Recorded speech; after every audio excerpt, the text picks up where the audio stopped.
संभाजीनगरमध्ये एक धक्कादायक प्रकार उघडकीस आलाय। छत्रपती संभाजीनगरच्या घाटी रुग्णालयानं तब्बल 7314 जन्ममृत्यू प्रमाणपत्र रद्द करण्याचा निर्णय घेतलाय। 1 नोव्हेंबर 2023 ते 15 सप्टेंबर 2025 या कालावधीतली प्रमाणपत्र रद्द करण्याचा निर्णय घेण्यात आला। मृत्यू झाल्यावर 1 वर्षानंतर मृत्यू प्रमाणपत्र हवं असेल तर उपविभागीय दंडाधिकाऱ्यांकडून त्याची परवानगी घ्यावी लागते। ती परवानगी घेतली नसल्यानं ही जन्ममृत्यू प्रमाणपत्र रद्द करण्यात आल्याचं घाटी रुग्णालयानं सांगितलं। मात्र त्याहूनही धक्कादायक बाब म्हणजे रद्द केलेली ही प्रमाणपत्र पुन्हा गोळा करण्याची जबाबदारी पोलिसांवर सोपवण्यात आली आहे। पोलिसांनी ही प्रमाणपत्र लोकांकडून गोळा करून परत रुग्णालयात द्यावीत असं सांगण्यात आलंय।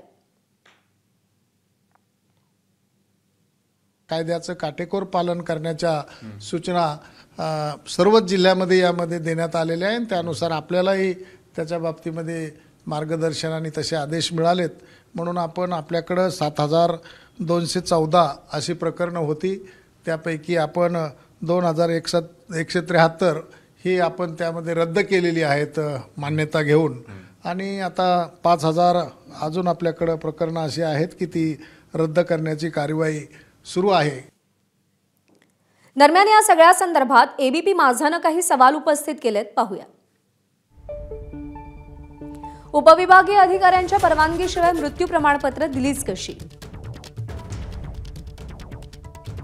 चुकीची प्रमाणपत्र देणाऱ्यांवर प्रशासनानं काय कारवाई केली? नियमबाह्य प्रमाणपत्रांचा गैरवापर झाल्यास जबाबदार कोण? चुकीचं प्रमाणपत्र गोळा करणं पोलिसांचं काम आहे का? नव्यानं जन्ममृत्यू प्रमाणपत्र मिळवण्याचा नाहक त्रास सामान्यांनी का सहन करावा? संभाजीनगरच्या घाटी रुग्णालयातच असं घडलंय की राज्याच्या अन्य भागातही घडलंय?